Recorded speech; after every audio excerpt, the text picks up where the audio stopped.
Thank you for joining me on my first ever container tour. Now the idea here is to just share some inspiration. Maybe I've come up with a combination of plants, whether it be color, texture, size, something that could be very motivational for you, something that you could in turn use in your garden or in your container design. Hi you guys, this is Nicole from My Carolina Garden. My garden is located in growing zone 8B and I am in southeastern North Carolina. I have about 15 containers that I want to show you today. Different ideas, as I said. Each one has kind of a different theme, color scheme, or definitely a different placement in my gardens. So we're going to start here in my poolside gardens and we're going to get up close so you can see exactly what my plant selections are. And I'm going to also show you some before and after so you can see the growth of these plants since I put these containers together. My first two containers in my poolside area were meant to be a tropical vibe. I liked the idea of having very vibrant pinks showing throughout, and I have some beautiful white terracotta painted pots that these arrangements are in. So let's go through the plant selection so you can see exactly what I've done here. So first of all, let's talk about our draper. Coming out of the bottom of this urn planter is a sweet potato vine. Now the sweet potato vine I chose because of its pinky purpley edges on all of the new growth and foliage. So the sweet potato vine is actually doing amazingly. It is very full inside of this pot. Secondly, this plant here is called irisine. Irisine is actually a plant that prefers part sun, and it is not hardy below 32 degrees Fahrenheit. The idea here for me was not to keep perennials necessarily in here at all, but instead to have plants that brought the color and the vibes that I was looking for. So the irisine in there with its hot pink or magenta stems as well as veining inside the foliage was just the ticket to get this thing kicked off. Then I have some begonias that are in here, which are also not going to be perennial in my zone 8B area. But I picked them because begonias are just amazing bloomers. No matter the weather, I feel like they just keep going. Once those babies start blooming, they don't stop for the whole growing season. Then thirdly, I have a bromeliad in here. Now this bromeliad was actually given to me from my uncle in Florida. And you can see we have some pink in the veining of the foliage here too. So the pink inside the veining of the bromeliad perfectly accented the irisine, which perfectly accented the begonias. And the growth has actually been tremendous. Now, in fairness, I did put this pot together back in March, so it's had a lot of growing time. Now, one of the things I have learned, just so you know, is that this irisine supposedly can be easy or is easy to propagate from stem cuttings. And I am all about doing that. The pot right beside it is basically its little best friend that I created at exactly the same time. And it was meant to just be an accent piece for the first bigger urn planter. There are actually two different sized pots in there. Now this one was done quite similarly with the sweet potato vine as the draper underneath, the irisine in here as well, and then in the middle, the darkly colored plant with some purple tiny flowers is the plectranthus. So this baby is Mona lavender and it is hardy zones 10 to 11. I do have some light pink begonias here as well, just kind of intermixed, but honestly they were almost an afterthought in comparison to the rest of this gorgeous arrangement. My ladyhead planter. Now I do want you to keep in mind what I said earlier about us having 100-degree temperatures every day for the last few weeks. So my arrangements may be a little tired. Nevertheless, hopefully they can still give you some inspiration for your own. So my ladyhead planter, I've done a lot of different kinds of arrangements with my head planters. They are a wonderful way to be creative and test the waters and see what you can do. She currently has some pink begonias in her, some pink polka dot plant, which becomes obvious. Some red polka dot plant, a little less obvious perhaps. We have some cascading rock sedum. We have some lemon coral sedum. Now she was also planted up a number of months ago and has had to have haircuts over this time because she just grew and grew and grew her hair out. But the ladyhead planter is one of my favorite pieces. I purchased her originally, I believe it was from Marshall's or Home Goods, and she's just amazing. She does not have a drainage hole at the bottom. I have had many people ask me about that, but she does have a very large well inside where all these plants can fit. I do have a lot of different containers in my garden throughout, but because some of these containers only have 2 plants in them, and I was really trying to give you a combination of 3 or more, that's kind of why I'm skipping over a few. But I just wanted to point out this spiller here is the Creeping Jenny, which I grow in the ground here just to be able to use it in my different arrangements time and time again. And then this is the Bluephoria mandevilla / Dipladenia hybrid. But we are going to be moving on to a combo that has even more than that in it. Otherwise, see, this would have been another little beauty with the lemon coral sedum and the bougainvillea. But no, let us move into another location for more. We are currently in my shade garden. I just started putting this shade garden together over the last number of months. And one of my main plants is coleus. Now the coleus with a draper of either the ivy or the creeping jenny, in this case I have a little bit of both in the pots, is absolutely stunning. Now the coleus wants shade. The ivy likes shade. The creeping jenny can really do a bit of both. But even more than that, what I want to say is that the coleus, the ivy, in this pot here I have some little begonias.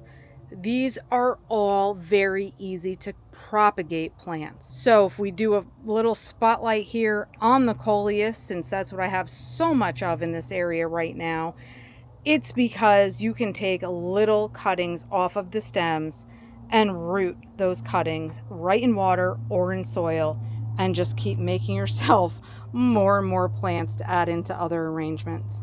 Of course, this style here is shade tolerant. No sun for these babies for the most part.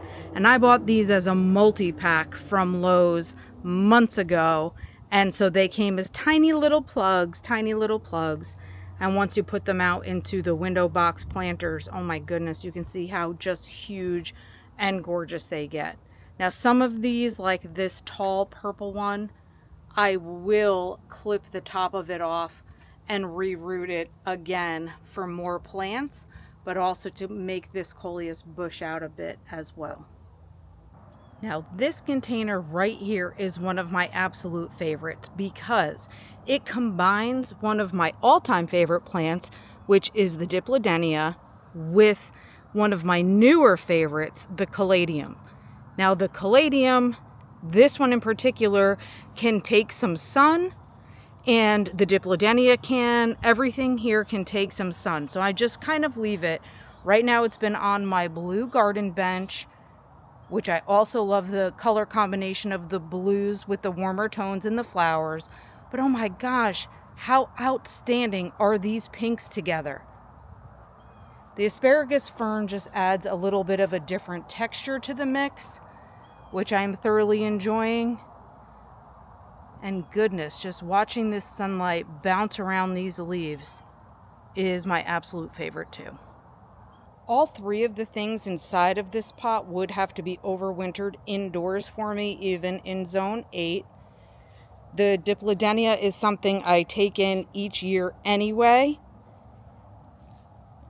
And the caladiums, this is the first year on these ones specifically, but I have overwintered caladiums successfully as well. So hopefully this pot can stay together exactly as it is for me to enjoy again next year. This urn planter here is another one I would like to focus on. This has some of the plants we have seen already, just duplicated over here. Our difference this time is we have the ivy as our creeper. And then the next plant is the pink polka dot again. And then lastly is that purple, I think Mona lavender plectranthus. And that one, I didn't point it out before, but the bottom of the foliage is such a deep purple, it almost looks black. And then of course the tops of the foliage being green.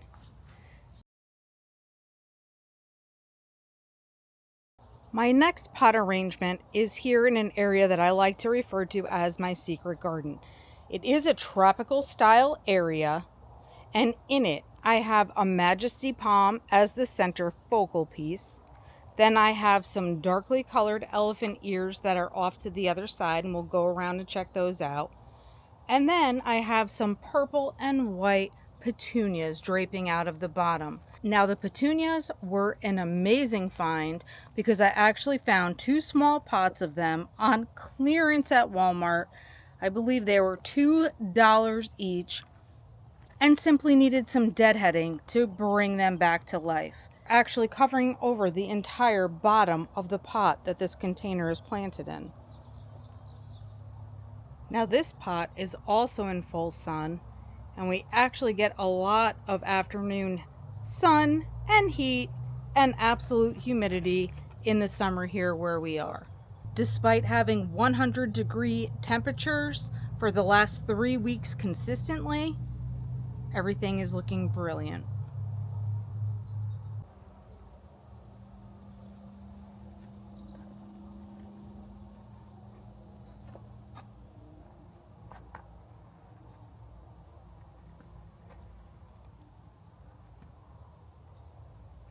The next pot arrangement is also right along the secret garden blue boardwalk pathway.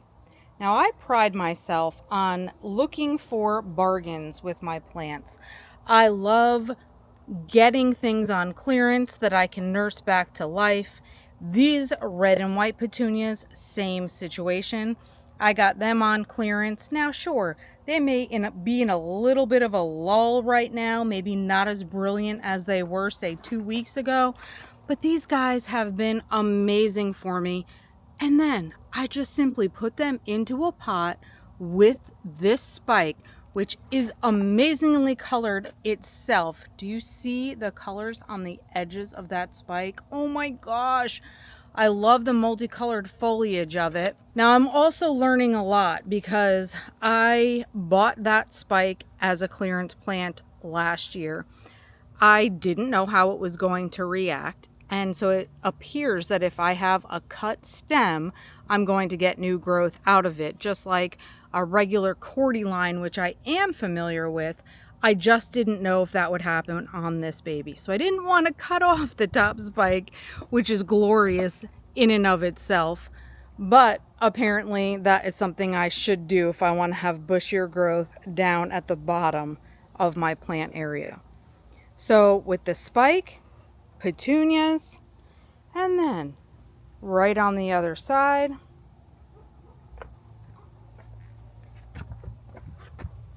I have some coleus. Now coleus is fabulous too because you would consider it to be a tropical plant because it is only hardy in warmer climates. It is not a perennial for me here. But the different colors you can get on the foliage of the coleus is what makes it amazing.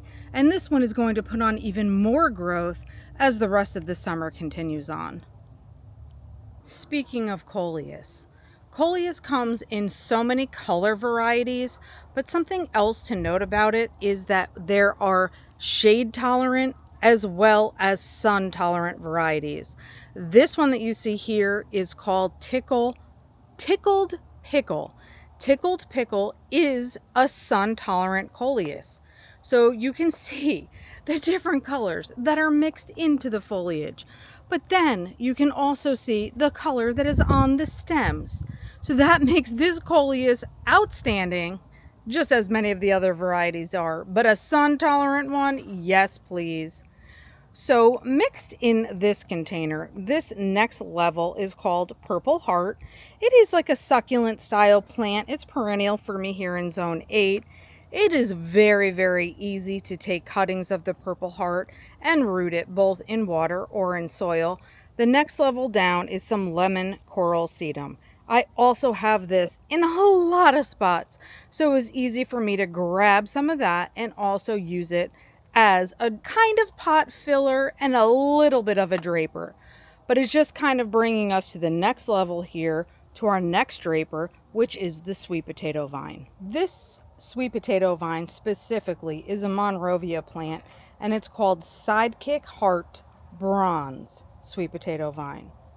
So this one is very cool because we have the veining, once again, that's a different color, just like in our coleus.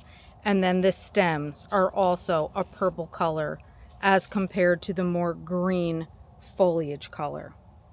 So we sort of have a beautiful combination of purples and green tones in this pot.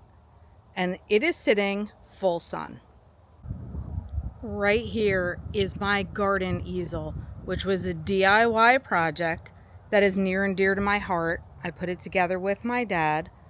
And the great thing about this garden easel is because, yes, it is supposed to make your plants and flowers look like artwork, which they do. There is simply a window box liner attached to the back of this frame, which is all pieces of wood, like cut down tree pieces of wood. And you can change your arrangements out seasonally. Well, if you follow me and happen to see my front yard garden tour for the month of July, I showed you that this easel was looking sad because I had either the rabbit back or the deer back. All of my sweet potato vine was being eaten. I had just nubs and shreds. I had begonias in here. They were just nubs. So I had to come up with a brand new idea. And this time of year, vinca is one of the standout plants. So the vinca added the pop of color that I really wanted for this. The Purple Heart is just sort of a filler plant in there, which highlights the tonnage on the sweet potato vine underneath. And then the asparagus fern is almost the perfect backdrop. So really the backdrop is there to kind of highlight the vinca. My last two planters here are my front porch planters. Now they are also urn style containers, and I changed them out seasonally as well. And in this case, we have Creeping Jenny, that is the draper. We have our Heart to Heart Proven Winners Caladium. This is called Hot Flash. We have some Flax Lily, which is just a beautiful variegated foliage plant, as well as some Coleus, another beautiful foliage plant. So this container here has made me so proud, and it's all foliage. No flowers in this baby at all, but it's so gorgeous. These colors are pops of beauty. People walk up to my front porch, my front door, and they're just greeted with gloriousness. So nothing about this arrangement has disappointed me at all this year, and I definitely would use the Heart to Heart Caladium again.